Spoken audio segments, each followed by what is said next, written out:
Good evening and welcome to our fourth and possibly final installment of the Scamanda Debrief with Nancy Moscatiello.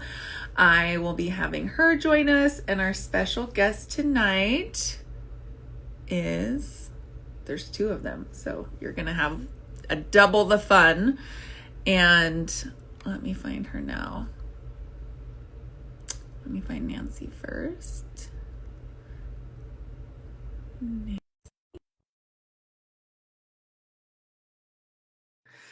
I hope everybody had a chance to watch the fourth episode of the docu-series last night. I thought it was probably the best one. I really liked number 3 as well.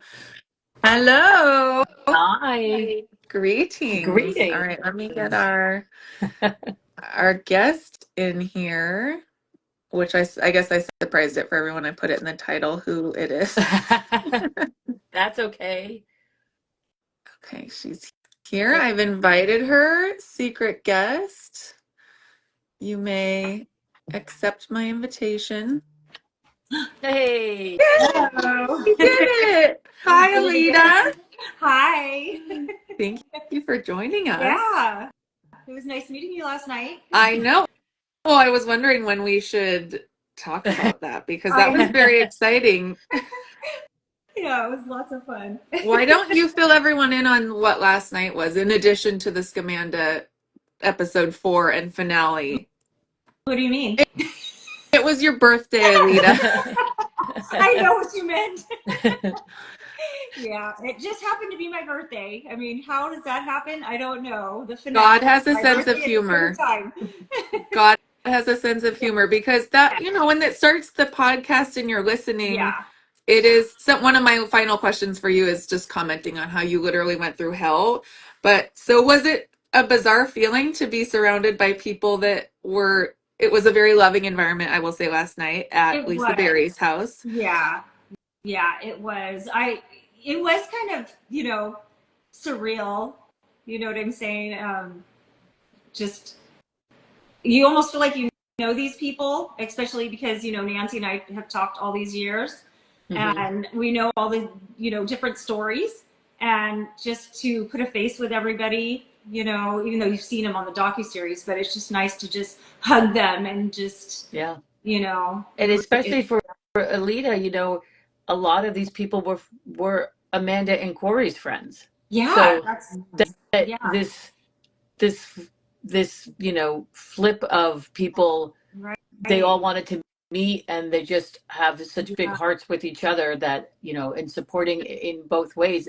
Aletta, I know, doesn't hold any animosity at all to these folks, and vice versa. It was really, I think, Aletta and I have talked about it. It was kind of nice to have, these new friends. Exactly. Yeah. The ones that I do hold animosity towards, they weren't there. Yeah. Probably for the best. Yeah. Absolutely. So let's get right into it because as Nancy is going to back you up, Nancy has the receipts and evidence. Last night, was it Charlie? Yeah, Charlie shared last night that Amanda told her that a lot of her cancer scam money went to pay for your divorce to Corey and to pay you child support. So tell us. I think that's funny. Yeah, that did not happen. I don't even think they paid their attorney. That's my opinion. I'm betting that she was pro bono. Yeah, that's my. We talked about that last night, and it was interesting. And well, let's start here, Aletta. When he did have first of all, you were paying him child support for a bit. Yeah, it kind of went back and forth. When we had 50-50 custody, he was paying me, and then and share with them how much he had to pay you. Well, at one point, he had to pay me $75 a month. $75 a month. So it was $75 per paycheck or something like that. It was ridiculous. I mean, so it was $150. Oh, yeah. And I felt bad for them at the time, and it's like hardly anything. So I said, just don't worry about it. Yeah. So while before Aletta knew about, could she not have cancer? This was fake. He was supposed to be paying her $75 a pay period twice a month, and you know, it's all documented, and she turned it down because of the cancer. Yeah. So the idea that that's Right. what she chose to discuss, you know, Right. is, But is yeah, laughable. but not only that, but even when he was paying child support to me, when we did have 50-50 custody, um, there was discrepancies in his paychecks because of the fact that I had them subpoenaed, and we compared them to the originals. And well, Nancy, you can Yeah, tell them. yeah. Yeah. This was much later. So this was Mhm. once she had a couple of years after she got Jessa back, got full custody. Um, her and her attorney decided, okay, because they had been submitting Xerox copies through their attorney, Yeah, Corey. which is also funny because I mean, you would think you would hand your attorney originals. You would think the attorney would ask for originals. I always gave originals, so why was it okay for, you know, Corey to give Yeah. So copies? once we started realizing the taxes taken out of those paychecks, we noticed weren't adding up. They subpoenaed about what, 7 years of the yeah, 7 years past pay stubs from the three employers, and Right. they were all fake. Everything he submitted were Yeah. not the real paychecks. The last year, the very end, they were actually actual paychecks. So you know, the seven, but the eighth year was Right. was was real. But that was also after the house was raided, and I think maybe they thought, oh, maybe we shouldn't keep doing this. Yeah. Um, He changed so the amount that he made, and then he also changed the fact that he said he was paying insurance, health insurance, but he really wasn't. So yeah, so his work was giving him health insurance, but he was deducting, what was it, like $400 a paycheck? yeah, I think I remember saying, "Oh, this is what I'm paying in right, health insurance." yeah, They added it on the fake pay stubs, a line item. Oh So my yeah, God. yeah, I know. She wasn't the only one that lied or gave false evidence to the court. He did, it seems yeah, like, very much so. Was there any very much. other false evidence that he gave to the Yeah, court that you know of? he submitted a Kaiser bill. My daughter had a procedure done, and he submitted a bill and said that it wasn't covered under the insurance. Oh no, he didn't submit the bill. That's right. He submitted an email, and I never got the bill, and the judge ordered me to pay half. And I was struggling. I mean, I was a single mom. I was struggling, and they Yeah, just kept hitting me constantly in every yeah, direction that they could financially. Oh yeah. my gosh. So yeah, the idea that there was legal costs. He first was representing himself for a number of years. He didn't have an Right. attorney, and then um, the church's head pastor's daughter, Cherise Fisher, then stepped in to represent him at some point, whether she was, let's put it this way, when they would put in their income and their the paperwork you have to fill out, they never listed um, lawyer fees. In the bankruptcy court, there was never an itemized list for, like, you have to kind of say what you're spending your money on, what's involved. There was never anything accounted for lawyer fees And then that we could find. yeah, and then the other bill that they submitted, which was a copy, a redacted copy at that, was a $288,000 bill that they claimed was for Amanda's cancer treatments, and That's what got them the medical hardship. and we found that it was not. Yeah. So yeah, so they were claiming medical hardships on top of fake paycheck stubs, on top of you know Thousands and thousands of yeah, dollars that either she lost out on or paid out, because remember, she was paying them at some point, and it was based on these deductions. yeah, So, yeah. Someone asked, are you gonna get any of that money back that for the bogus things that well, you were charged? and it's horrible because she went to the courts and said, "Hey, I've subpoenaed all these pay stubs now. Here, look." And they said, "Well, we can't do anything with this. You have to hire a forensic accountant to now go back 7 years and figure this out. Like you can't put it on the court. And, she wanted help. And it was just like one of those things, like she was like, hey, and the same thing when her and her attorney, Alita's attorney, said, hey, there's a federal investigation, and, hey, please look at this because I've lost custody of what they're lying all the time. Like, and, the courts were like, well, Yeah. not It was too much okay. we could It was do. okay for him to submit false evidence, and that's the way I looked at it. I just think that on every level, it was such a leap for people to believe that this could be going on, or this was going on. I know, Alita, it was very difficult, especially dealing with, and I know we can get a little bit into it, but minors counsel. Oh yeah, she was a piece of work too. Yeah, because, Jessica would express things to her minors counsel, about, Yeah. hey, there's this investigation. I don't want to be there. I don't want to be around this. I know this is going on. And, she was just told, well, your mom's just telling you this. You don't know that it's true. She's like, no, I do know because, my mom had to meet with a federal agent or, the Department of Justice. Like this is happening. And Alita would tell them, like, I've gone down and met, and it just fell on deaf ears. Yeah, well, not only that, but I gave her the information for Arlette Lee. I gave her your number. Yeah. And I gave her Jose Martinez's number. Who's that, Alita? Who did you give it to? I gave it to all three of them. I gave all three to Sheila. Oh, the minors counsel. Yes. Yeah. So it was a struggle on every front. It was. And I think it was just really difficult.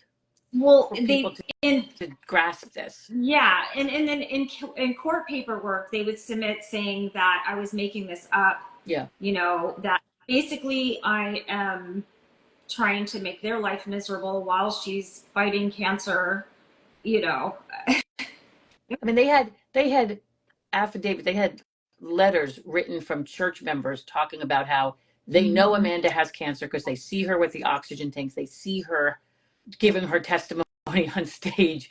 They see all this, and these are obviously people that believed it, right? But they brought those letters. It's all in the court papers. And I still have the letters. Yeah. and they not aren't untrue. They saw those things. Right. They just exactly. It's not to their fault, but I'm just saying that's the different. Yeah. That's what was going on. And it made Alita look, crazy in a sense. Like, here's them saying, no, she doesn't have cancer. And then there's like church communities supplying letters. Yeah. So, not to their fault, but it's just, that's what she was up against so much. Oh, on the podcast, when it said that Amanda listed herself as the mother and you were not on the school application, I lost my mind. It's unreal. I don't have any words.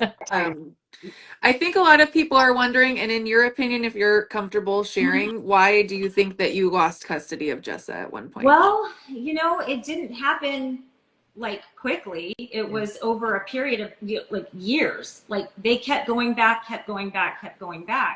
And when you hear the same song over and over again, you're gonna learn the words. You know what I'm saying? And I just feel like it was almost like they gave up or something. Like, I don't know, but, also Jessa, was having an uncommon medical issue, and they accused me of lying about that, which is funny because Amanda, her situation now.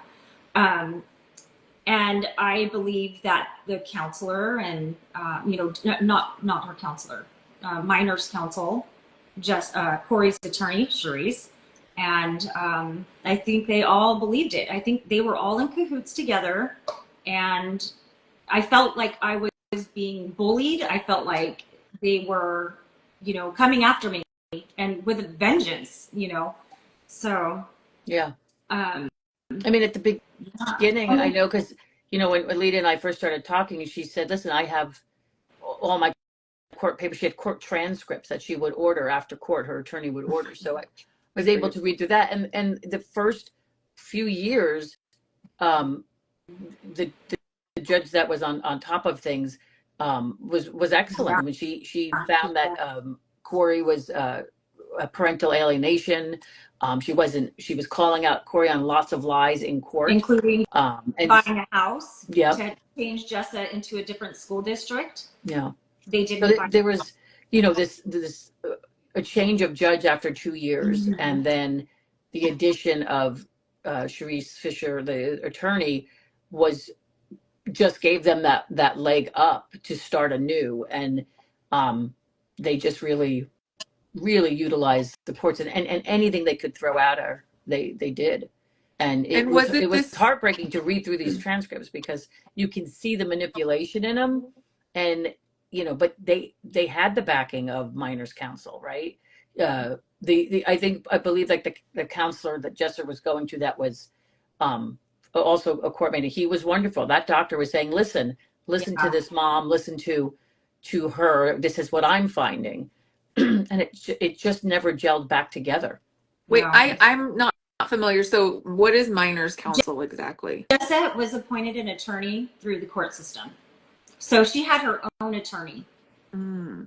What happened to that? Oh. Jessica Jessa fired her. Jessica fired her as a child, because she said, "You're not listening to me." Right. I know there's a federal investigation. This is a 13 to 16-year-old, Right. this time frame of her trying to say help. And the day that Jessa did fire her, Jessa was in tears because she had made some derogatory comments to Jessa, and not very nice comments. Yeah. So it was just a horrible situation all around. And I know people, was one of the things Aletta wanted to talk about a little bit more, and a lot of stuff we didn't talk about on the podcast or even in the docuseries, because to respect Jessa and the boundaries of that, and what she was comfortable with everyone talking about, because it was a difficult time for them.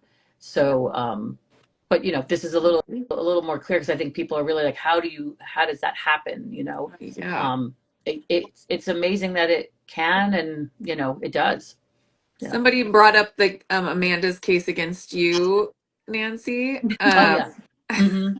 It's funny now, both of you were in court against Amanda, and like, you would feel crazy if you're in court, you know the truth, and it's so different than what they're presenting. Like, Amanda's saying, Nancy, you were hired by Aletta, and that you're stalking her. Yeah, I mean,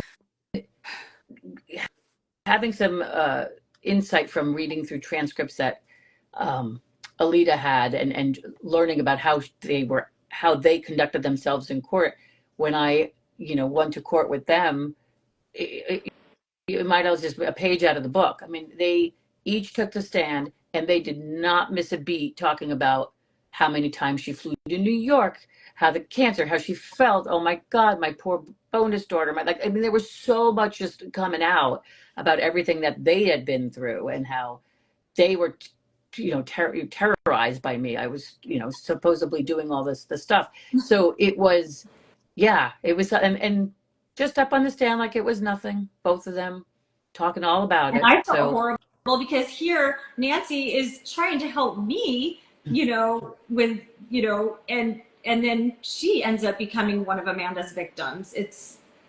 I felt horrible. Yeah, I mean, but it's just battle, or it's like watching, or probably living in a very slow motion car accident where it just keeps getting worse.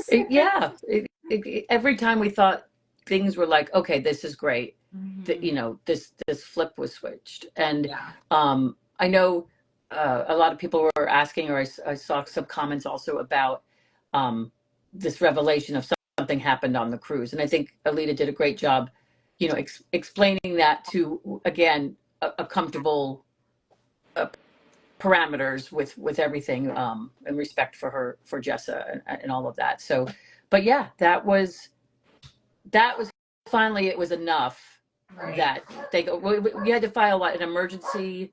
Sorry, my dogs are barking. You had to file an emergency. What do export? I don't know, whatever they call it.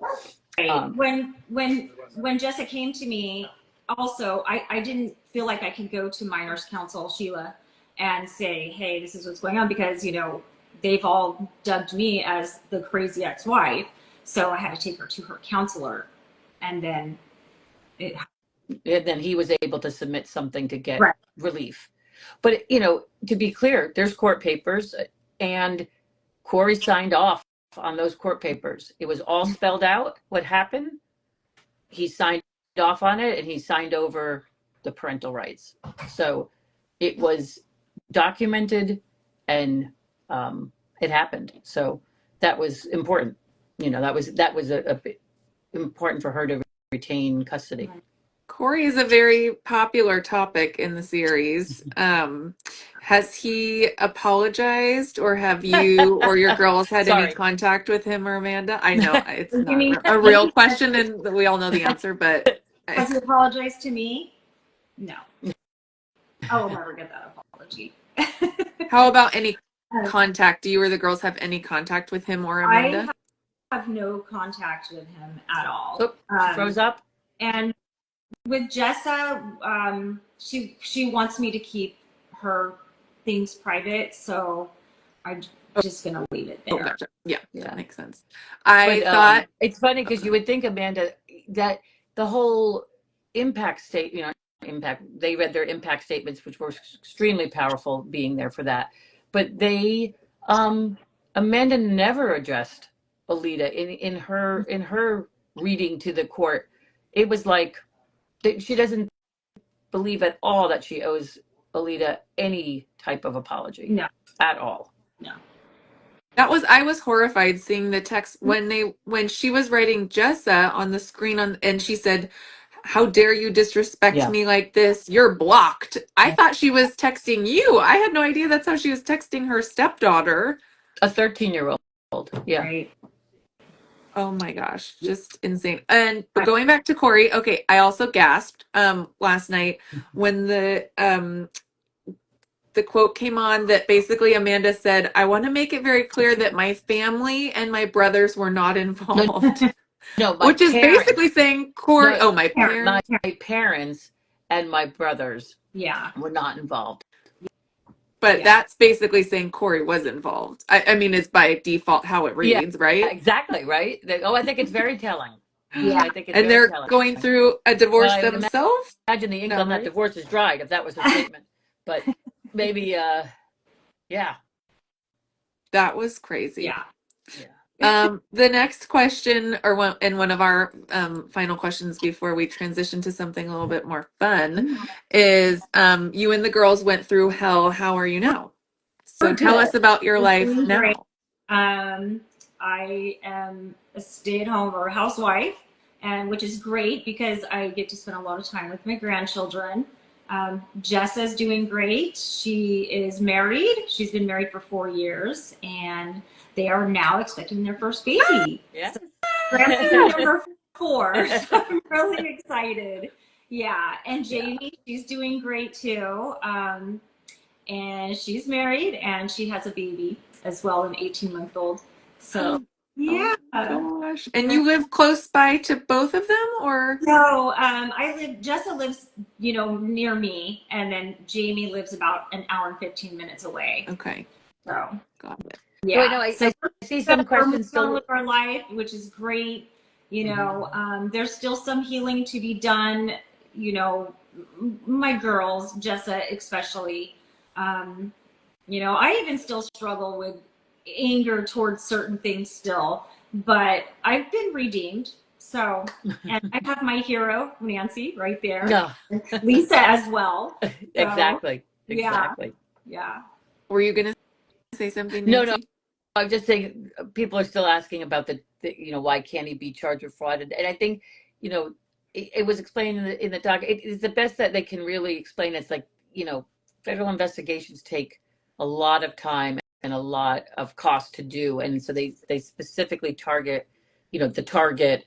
And then if they feel they can expand from there without having an issue, they try to. And so, it just was unfortunate. I wish, even in Aletta's case, that something could have been done on the local state level at the time.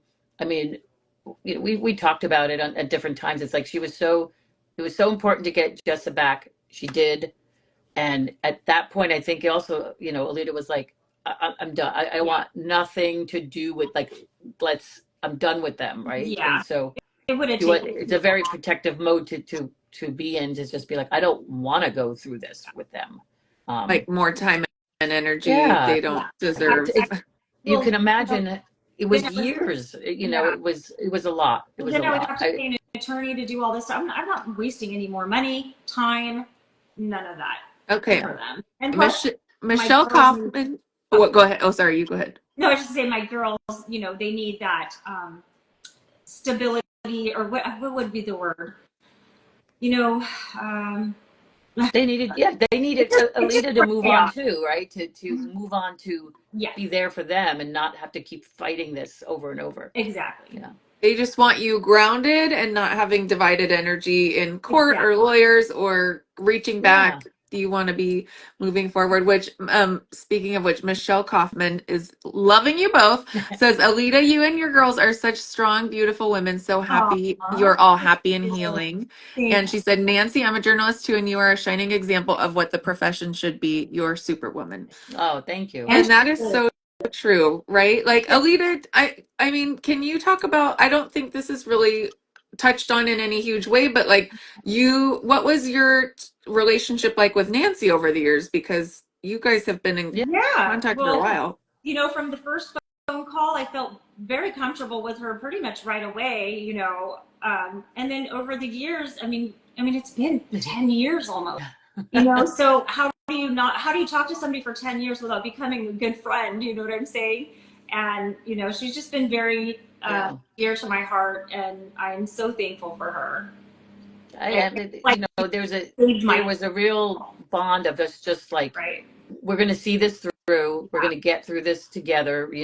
There were hurdles. Right. Jessica got back, fantastic. They were healing. They were doing their thing, and then, the raid happened. Okay, that's moving forward. Like, so there was just the little hurdles along the way, and then a lot of like waiting, and that was I think the hardest part, was because we were seeing the crimes perpetrated on others, and that was really, really difficult. And so every now and then, I'd poke the bear a little bit and kind of look around to say, like, you just feel for people. It was really, that was the hardest part. And I know, and Alita and Lisa are living in the community, right? They're hearing from different people, like, oh, poor Amanda, they're hearing this thinking, oh, if you only knew, like, so, and then also, Alita knew I had a source, and they never met. We kept them.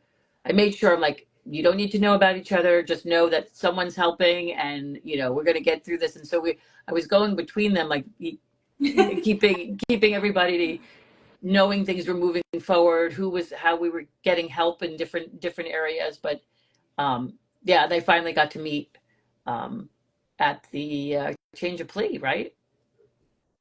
I'm sorry, I was reading the You comments. got to meet at the change of plea. Was the first time you guys Yes, got yeah, to it meet? Yeah. was the first You and time. Lisa?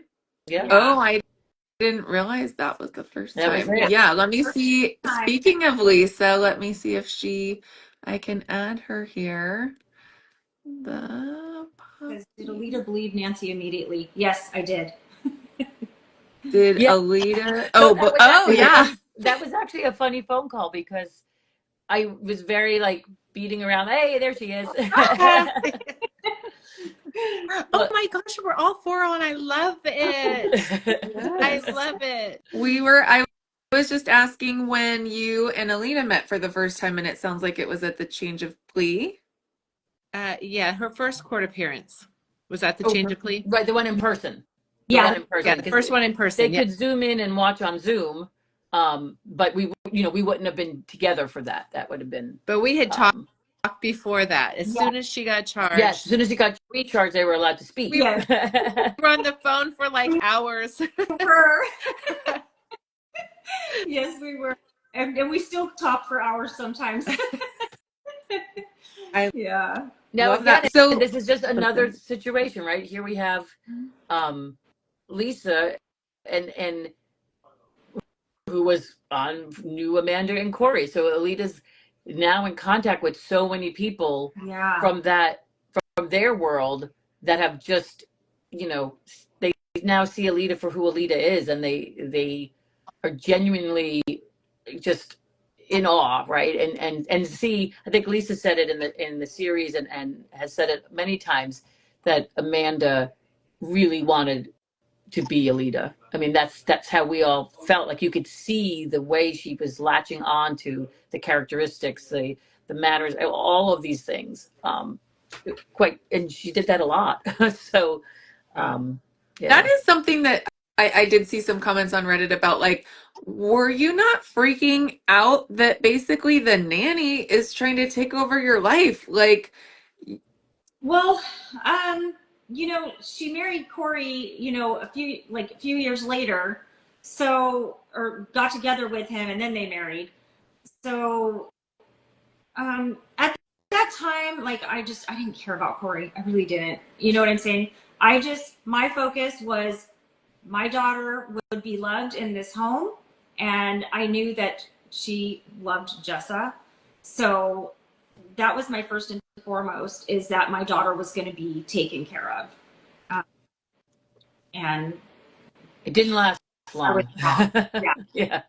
Which is well, such but a you're shame. I mean, this is someone that was in her home, part of the family.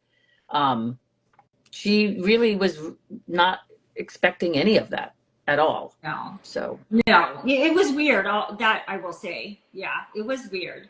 But you're and it's like, been this was a high schooler that was in our family helping yeah, with cheer. right. yeah, she was just started Well, college.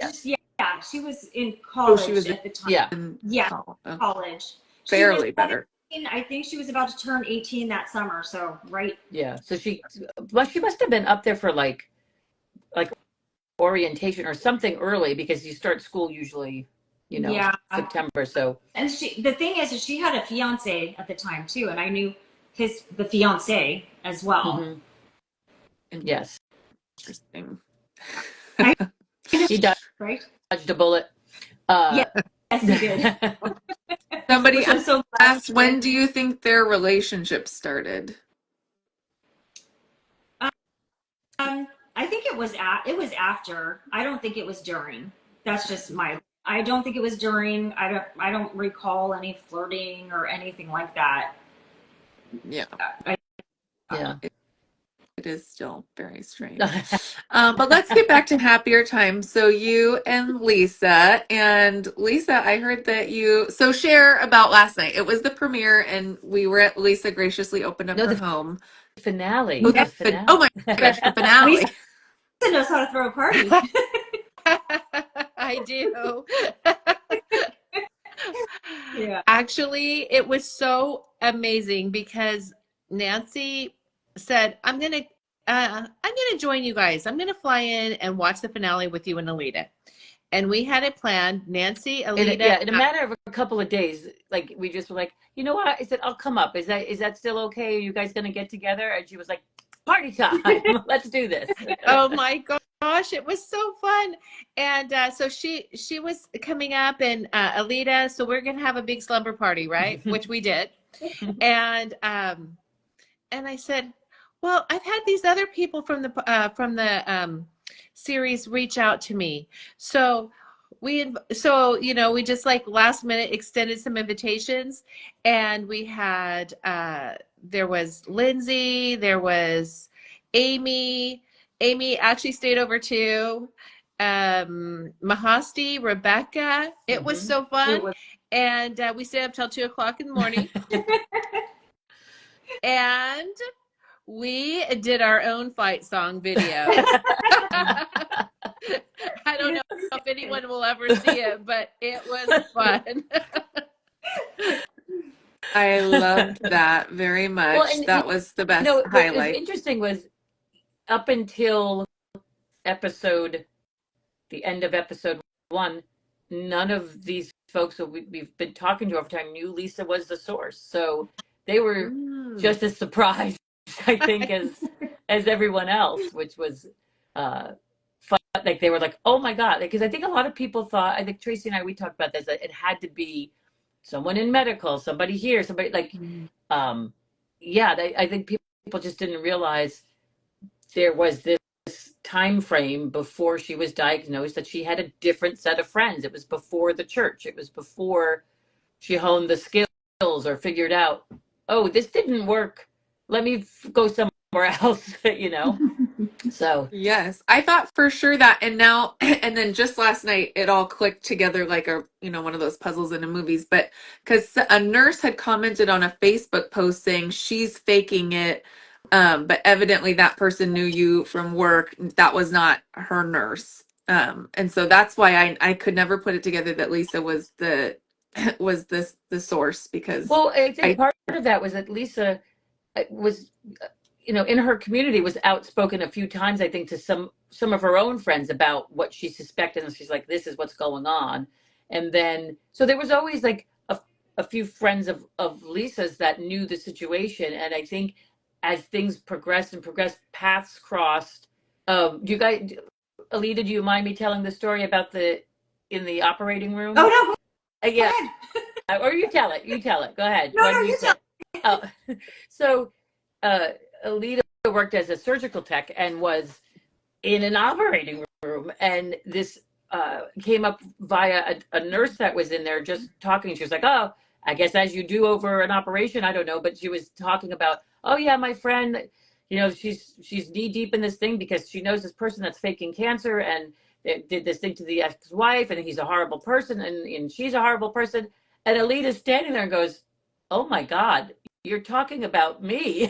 She's like, wait, what are you talking about? Like, Yeah, it ended up being that she was talking about Amanda Riley, faking cancer. Yeah. So it was kind of funny how that happened. that was Yeah. a nurse. Huh? Who was that was talking? A nurse? One of my friends. it was a Yeah. friend of one of Lisa's, but Yeah. it never was like, oh, I'm friends with Lisa. Like, it just was, this was Yeah. a discussion about, hey, there's someone faking cancer, oh my or God. whatever, Gosh. that conversation. And Alita got home from work and she reached out to me. She's like, oh my goodness, like, this is what was going on. And I at that point I was like, oh, I want to say it's the source's friend, but I'm not going to tell her yet.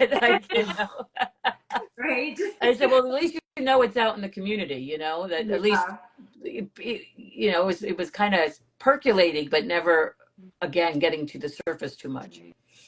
And we weren't in the same community anymore with Amanda Right. and Corey, but my friend called me to tell me afterwards, and I said, "Oh my God, you didn't say my name, did you?" She said, "No, I didn't." So Oh my God. Yeah. Yeah. That I is mean, crazy. we can laugh about all this now, but at Yeah. the time it was pretty jarring, or like, oh wait, what? But I think now with everything behind us and Are we allowed to say who the what's that? Silver's daughter is? You know what I'm talking about? Wait, I didn't hear what you said. You froze up. Are we? Is it okay if we say who the? Never mind. I don't know what you mean. The pastor's daughter? Oh no. Mention Yeah, that? no, we talked about her before, that it was Charisse that was involved. Oh, okay. Yeah.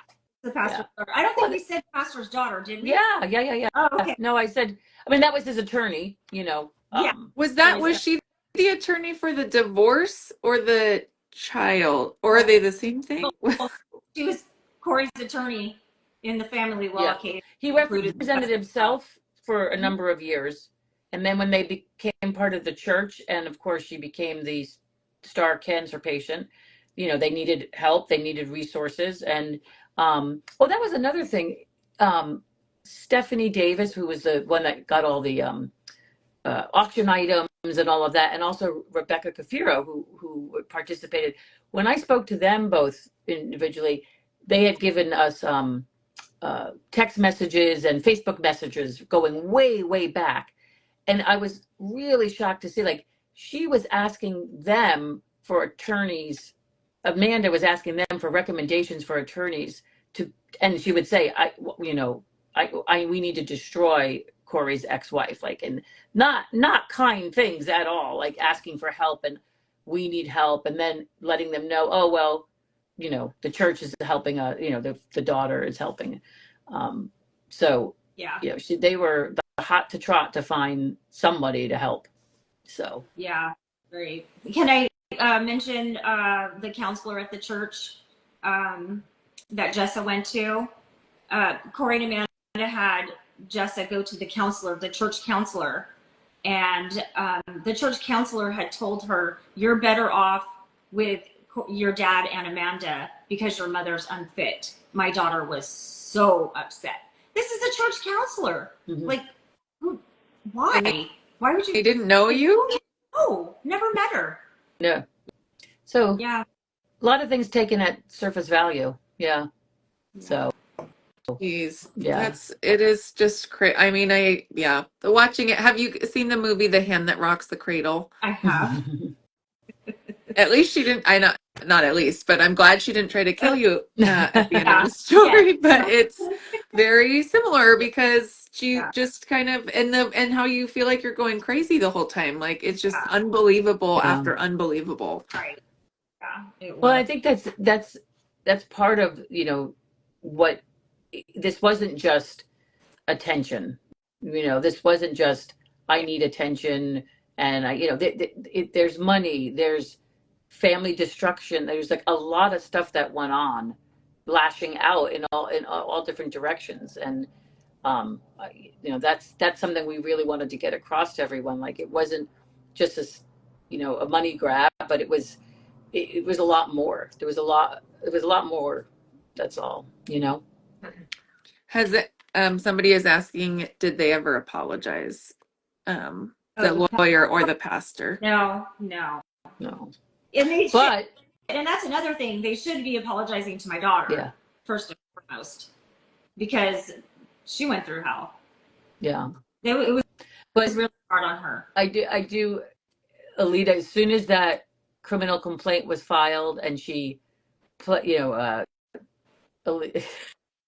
Alita, she was so funny. She's like, I'm gonna email all of them and attach this I did. Department of Justice letter. I said, you go, girl. Yeah, and I got one response back from Jess's attorney, and she said it's alleged. So even after I gave her that email showing her it was Yep. alleged. So yeah, that tells you what kind of a person she is. Oh my gosh. Yeah. But they didn't have to prove anything. They were believed with no evidence. But then, Yeah. jeez. Lisa, how was that for you watching the finale and having Alita there and Amy and her sister Amy, who was on the dock as well, and Lindsay and Mahasti and seeing everyone together? Oh my goodness. It was one of the most amazing nights of my life. I'm going to tell you, it was such a powerful evening. And all I could say is Amanda had great taste in friends. I loved everybody. They were amazing. They were fun and they were just beautiful people. I just love them. And Mahasti, she's a riot. I mean, everybody was just so amazing. And that's what some my friends were saying as well who were here, because I invited everyone who I invited to the first the other ones. I invited them to come as well. And everybody they just loved the group of women. And I'm going to tell you something a young man said. He said, it's so nice to meet all these the women. They're also beautiful in person compared to on TV. He thought you guys were all absolutely gorgeous. And I thought that was a really wonderful thing I wanted to say, because he's in his 20s. We'll take it. Yes. I saw someone ask, is Corey still in Texas? Yes. My understanding, he's still in Texas, so he has custody of the boys. Amanda, I know there's some confusion, like, is she in a halfway house? Is she not? She's in this, like, a step down program. It's still a federal facility. It's not like a single family home where, like, there's groups of people living. It is still a facility. She cannot just leave. It's very secure and all of that. It's just a reentry program. And she's here in Southern California where her parents are. So they have to stipulate where you're going to be living, where you're reentering to. So it is a process, and she's going to be residing in Riverside when she's done. And that's, you know, they send those letters out for a reason, because of the 400 and change people that got letters, a large amount of them live in Riverside and live in Southern California, because that's where she's from and where the family is from. So, you know, they'll have her in the community, and you know, does Amanda And her parents get to see the and boys? brothers had no idea, right? That's what she says, was her statement, right? Yeah. I think Peggy maybe at first believed her, and I think she just kind of went along with the lie to preserve the family appearance. Yeah. So, that's what I think. Yeah. Just So someone's Nancy, asking that Amanda's mom donated 10. What are her thoughts? Well, they yes, on paper, that's, you know, through the Support Amanda website, they probably made that donation. They did give their daughter money. I know on some of the court papers, Corey accounted for like a parental loan from them for, I think it was at one point $10,000 supposedly. Again, was it true? I don't know, but that they did list some things in different stages. Sometimes it was on the paperwork, and then they'd be gone the next month, and then 2 months later, or whenever, like 3 or 4 months, when they would have to file paperwork for the custody stuff, then that parental loan was gone. So did they use the money to pay off what they owed the parents that they were getting it? I don't know, but like the numbers were never the same or consistent.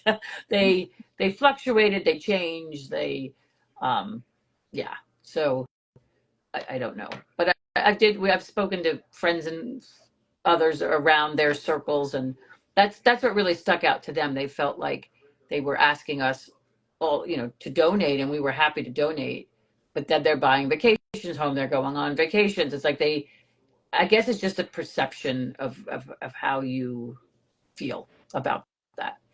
So will there be a custody battle between her and Corey? yeah, I'm sure she'd like to see her boys, I would think. And Maybe she'll get supervised visitation. yeah, exactly. Oh, she'll be supervised. I think that's other thing people should know too. In December, if that date doesn't move up, because I think once you're in the step down facility, you don't earn more credits, I don't believe. I think at some point she may step down again, which would be like a little more traditional halfway house, which is like a boarding house type of facility, or it could be home confinement. It just depends on the situation. So that will probably happen in time also. But you know, this part of this is getting any help she may need, getting a job. You know, there's requirements, and she's going to have supervised supervision for 3 years after, and then they'll set those boundaries. I would imagine, you know, internet use may be a concern, or social media may be a concern, so maybe that would be locked down at that point. So that's all up to the parole and the board, the supervisors at that point, when she's ready to go. What did you think about Charlie saying she has heart and or lung and heart problems, and I don't know what to believe? I think. Oh, I know what to believe. I mean, so that was all in. She claimed she's always claimed heart and lung stuff all along, you know, on Facebook and in her blog. Like that stuff crept up a lot. And then in prison, when she filed for early release, or trying to get, you know, out even earlier than she earned, she had heart and lung problems. You know, that's nothing new. Right. And when she was introduced into our family, she had lupus, and she also had ankylosing spondylitis. So she was. That's a tough one to say. That was the back issues, right? Yeah. She always has something wrong with her. I mean, Well, Nancy and I have been speaking to someone lovely who served some time with Amanda, and one of my favorite things that she shared was that Amanda's dorm or room, whatever, was at the top floor, and she would say she was having all these lung issues, lung failure, she couldn't breathe, she wasn't getting the care she needed, but she would walk all the way down the stairs to go to the crochet hour and all the way back up with no issues, and then she'd be, laid up saying she couldn't breathe, Right. at different times. And so it was when it's convenient, she's fine, but when she doesn't want to do something, she's Yeah. ailing. And then anytime someone new would come, she would take on their Their diagnoses. ailment. Yeah. Well, Yes. that's how she was when we knew her. She was, when there's nothing going on, she's sick as a dog. But when she's leading up to her wedding, like there's no talk of her cancer. She's dancing, having a good time, comes back, there's nothing going on, she's sick. Mm-hmm. Yep. So Yeah, you mentioned that she never missed an event or a she party didn't. that she wanted to go to. And we were watching it. We were watching her blog, and she's on her blog. It was happening the whole time she was when she was blogging. It seemed like there was not one event she said, "Oh, I was so terrible. I missed this event I really wanted to go to." It was, yeah, she did do all those events, the walk with Jamie or the event at the Giants, and she did so many, promos for people with cancer and any kind of Yeah. benefits would get tickets, and seemed like she liked Well, to. remember she was volunteering at the Lymphoma Society. She was doing the walks, but then she was actually in office working there. They had her going on different tech companies where she would give little talks about, her illness. And so she was I have pictures of her at different events that she was at, like speaking on behalf of them. And and then they would get offers in, like, oh, here's tickets to this game, like, give them to different people, and she would get them. She would ask for them. Hey, can I have those? I mean, it's just, yeah. No, Shameless, is that what it's called? Yeah. I love that your sister said she faked being Lindsay Lohan's best friend to my children, which came up in Reddit. Somebody wrote, I realized I was scammed by Amanda in college when she was their RA. They said that Amanda told them about how Lindsay was their best friend, and then Lindsay Lohan was visiting San Jose, and Amanda went out to lunch with her and called her like RA, whatever it's called, student, and said, "Oh, do you want to say hi to Lindsay?" Yeah. And then the girl or whoever kept that letter that she autographed for her, kept it all those years. Oh, yes. Someone posted that too. Oh my It's been really interesting seeing how all the world collide. That all these little anecdotes. Yes, Yeah. the Lindsay Lohan one was funny, and actually, I won't go into specifics. They didn't want me to share specifics, but I think what happened is that she did go to school with a Lindsay Yes. who was a child actor, but not very famous child actor. And so they were in a TV series, but they were not Lindsay Lohan level. And so she just basically changed the level of The dynamic. Yes. Yes. She needed to level up. Yep. Yes. Very interesting upgrade, I would say. She upgraded Lindsay's in terms of A-list. Wait, there were some comments I want to go back. Basically, everybody just loves you ladies, and everyone really wants for you all to be happy, and they're glad that you're all friends. And just so grateful for Nancy. Nancy, I've asked you this before. I mean, even doing these with me, and I'm so grateful that you do, and everybody wants to hear more. But are you like, I don't want to hear the word Amanda or Scamanda ever again after tonight? Like that, enough is enough, or was it so like torturous for so long that it's like scratching an itch to be like sifting through it all, or how is it? No. I mean, listen, if the podcast, the docuseries is done its job, where I had remember telling Aletta and Lisa, like, I just want it out there, so if anyone comes up against her, they can Google her, and if they say, "Oh, this something's not right. Who's this Amanda Riley?" and something would come up. Never anticipated all of this, but in a way, you know what? It's good. It's gonna. It kind of puts it out there so that if anyone else comes across it. So I don't mind hearing about it because I really think all the hard work is done, the waiting, the torture part, or all of that everyone's been, the anguish is behind us. And hearing all the little anecdotes, it kind of helps fill in like some of the holes that I even had. So no, I don't mind. I think it amuses me on some level too.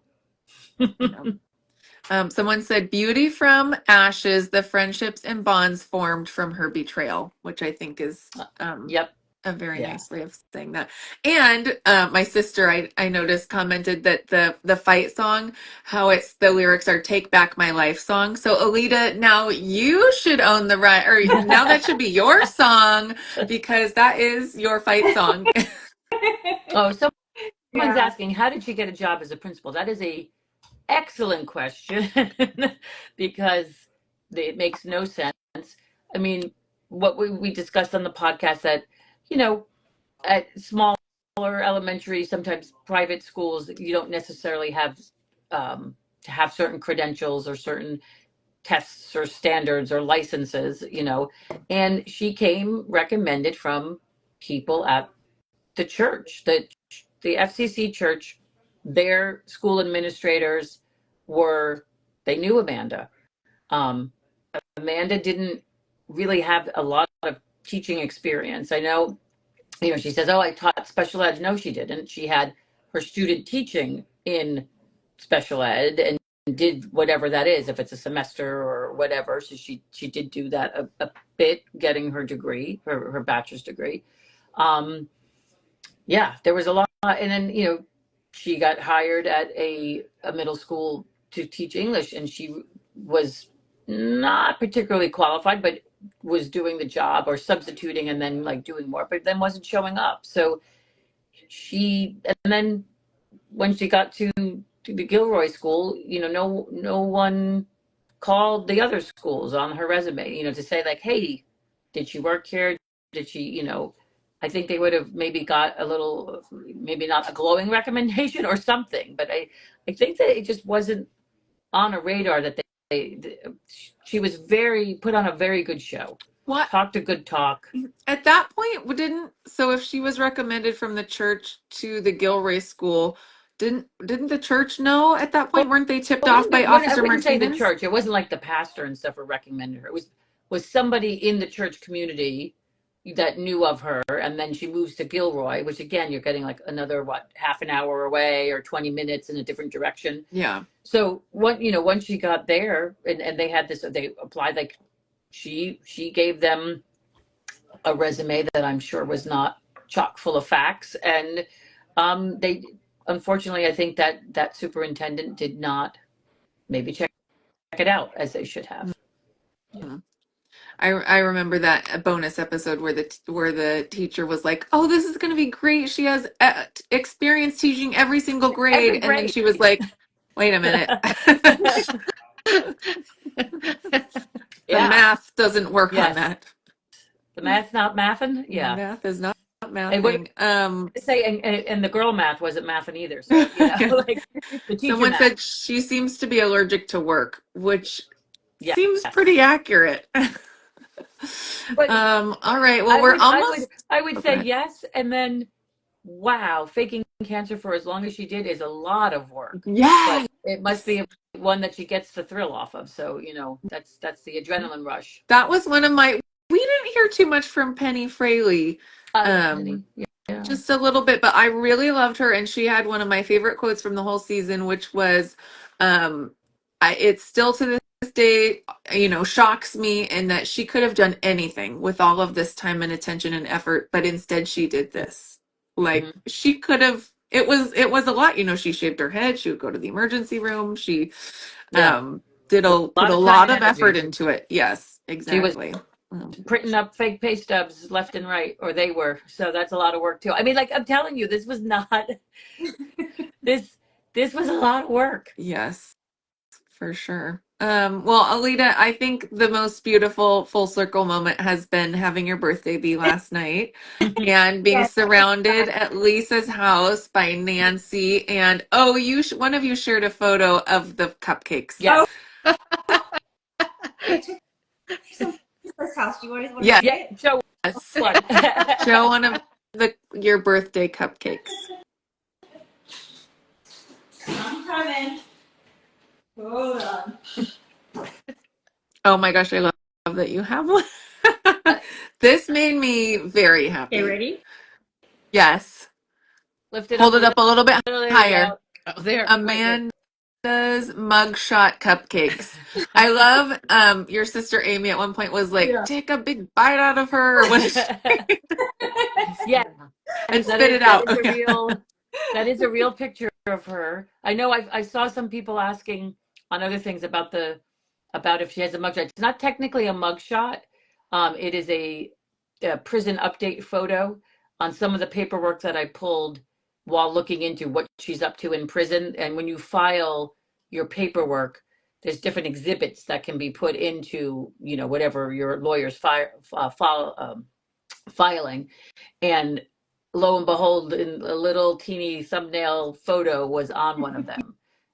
So I'm going to add that to my Instagram because I know people were like, I can't find the mugshot. I said, get it because they don't normally release federal prison mugshots. Like that's not usually a norm. I did request it. I did take it all the way to DC to ask for it to be released in the interest of the public. Yeah. And I was turned down. So I tried several times, but that's fine. The public But are interested. well, yeah, sometimes they will release it, but it didn't get any traction with it. But then when there were some filings, I was surprised to see that. So I'll post it up so people can take a look. Mm. And I think what's funny, it's hard to see on that one, but they had her emergency contact says husband Corey Riley on the paperwork, so that you see that a little bit on the cupcake. Oh, interesting. Yeah. Well, let me just end by saying thank you, each of you, so much. You are all heroes in your own right in different ways. Perseverance, grit, grace, all of it. You are all wonderful. I hope we can make this an annual Yeah. reunion Yes, last night for Alita's birthday from here forever. that would be You've great. done such a great job with these, Tracy. You make us feel so comfortable. I forget there's people online when we talk, so it's You're great.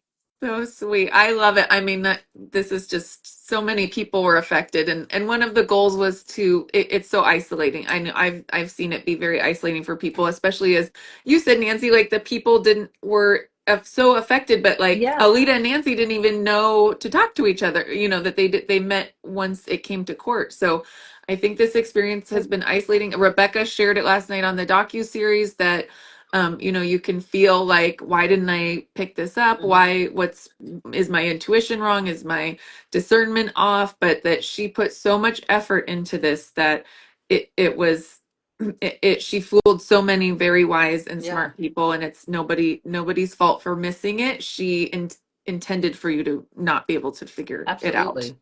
Yeah. So I hope that I would love to hear the church, give a sermon on healing or a path forward, or like I would love for them to release a letter just on some kind of direction, on I don't know. I just feel like there's Yeah, a I lot of think people I kind of found it left. odd too. I don't think it's ever been addressed at that church. Now, maybe since things have come out more and more that maybe they did, but my understanding was that it really hasn't been addressed. And I think, you know, yeah, exactly. Like moving forward and how do we heal and move forward, and how do we still give what we can and be involved without feeling like this could happen again. So yeah. Yes, for sure. And thankfully, it sounds like, Nancy, you said most of the people that you've spoken with have said that it hasn't impacted them giving or feeling like Yeah. it hasn't made them stop giving. But But I do think there's still that pit, right? You're gonna always have that pit in you or your gut that's just inflamed a little bit. I think it's hard to let go of it completely, at least for me. I mean, but I've been that way for years. So yeah, I'm always like, is that right? I don't know. Let's check that for out. sure. I mean, But well, you work in crime too, so it makes sense that you would already be, have your alerts up. But the fact that you were also her victim is so wild. oh, And that's funny you say that thank you for thinking that I was also a victim, because You when were. it came to the sentencing, I had given a impact statement to the judge to go over what she had done to me professionally and personally.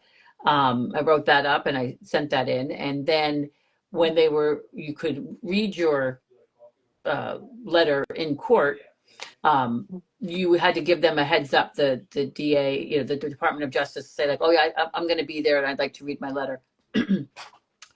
Amanda and her attorney actually put in their filings that they didn't want me in the courtroom or want me to be able to read my letter, because Amanda didn't feel I was a victim. So, which was not the case. And they extended it to me to say, you are welcome to read the letter and you are welcome. But the fact that you put it in the filings to me was just like, okay, you're going to put that in right the day before your sentencing. You're going to put that in. And then tomorrow you're going to go there and say, I take full responsibility, So I just, yeah, that was something. I was like, wow. That Okay. was And she never apologized to Aletta. I mean, you would think that's who she would have addressed in court and on some little level, but no. That's why it's hard to believe that she's remorseful. She's and taking accountability. Yeah. yeah. Well, I yeah. And if you think about it, like we talked about in the very beginning, she says that, the custody case was paid for by her faking, taking money from people, which isn't true. So she's still lying. So she'll never apologize. She's just going to continue. Yeah. We'll see. Well, actions speak louder. So we'll see what she does with herself. Nancy, can you actually talk really quickly about, I was like in the middle of the night, I think one time I texted you and I was like, I've got it. Amanda should write a book about, the conversations between her and Corey. And you told me that you're not allowed to profit off of your crime. Is that correct? Yeah, What is and the? well, she's a federal prisoner, but in the state of California, so yeah, she's not supposed to be. Listen, are there loopholes for anything? And sure, people can get around a lot of things, but when I brought the project to the production company that I worked with, the one thing that I did retain is book rights. So she should not be allowed to do anything. If she chose to. So as far as That's amazing. the name Scamanda and all of that goes, yeah, I hope she does. I'll be coming after her then. I love that. But that is something also that I think about. Like, thank God you had the backing of your company. But if you were anybody else, her filing a restraining order and suing you, right, in civil court, like that could have ruined your reputation, your career. Yeah, like absolutely. for so many other people, that could have just been the end of their everything. So Yeah. Well, if you go into the system, the court systems is called Pacer, and people can set up an account and look, and if you go in there, it shows that she took me to court for civil harassment. It shows that there was, which we consider a mistake, but they granted a temporary for 10 days while it was trying to get sorted out. And that exists. oh my It's supposed to gosh. drop off after a certain amount of time with paperwork my company did, but that doesn't stop someone from, if I'm going to apply somewhere and they do a background check or they run something to look me up to make sure of things. But at that point, that was on there. So That yeah, is crazy. Thank God the podcast was so popular so that now they'll know. Now they'll know, right? You're not the harasser. Oh You're not the my problem. gosh. Oh, and I think this is just a fun anecdote. Lisa, I know we talked about it.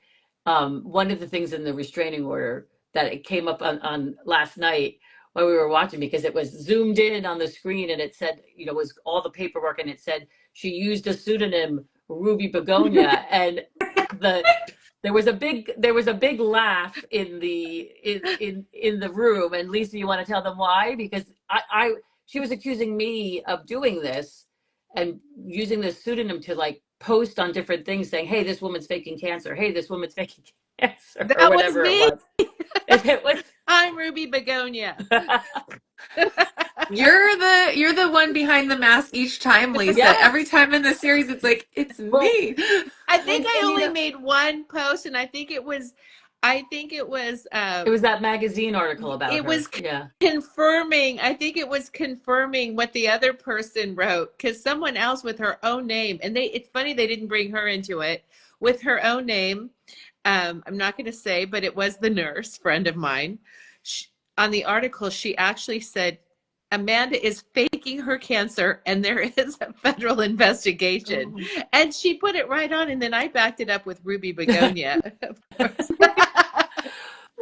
But it was funny because I get this, I had seen the post about it, that someone, and I kind of chuckled to myself. And then when I get hit with when they filed for a restraining order, I said, I'm Ruby Begonia. And I remember I had a talk with Lisa. I said, Lisa, I said, they accusing me of being named Ruby Begonia. She just let out a laugh. And I said, aha, I knew it. And I said, well, all right, well, this will be easy in court because it's not me. So That is that It so was funny funny. though when I saw it on the screen. I I just know. started laughing. Yep. Have you guys seen the movie? Now this is even further back. North Avenue Irregulars. It's like a bunch of No. people from a church who are who are being private investigators. But next time we need to follow someone, I'm calling the three of you, and we're getting in my minivan, and Ruby Begonia will be riding in the front seat with me. What is we would at least be Amanda Begonia? That's fine.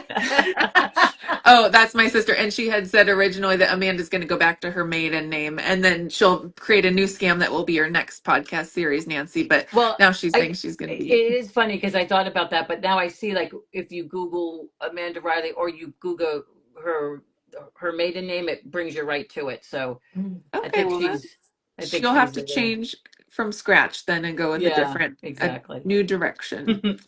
Well, thank you, ladies, again for everything from all of your hard work over the years. I love that comment, the friendship from the ashes, because it really was. And Amanda had wonderful Oh, taste in victims. I'm going to point something out because I just saw someone said Mandy Maneri.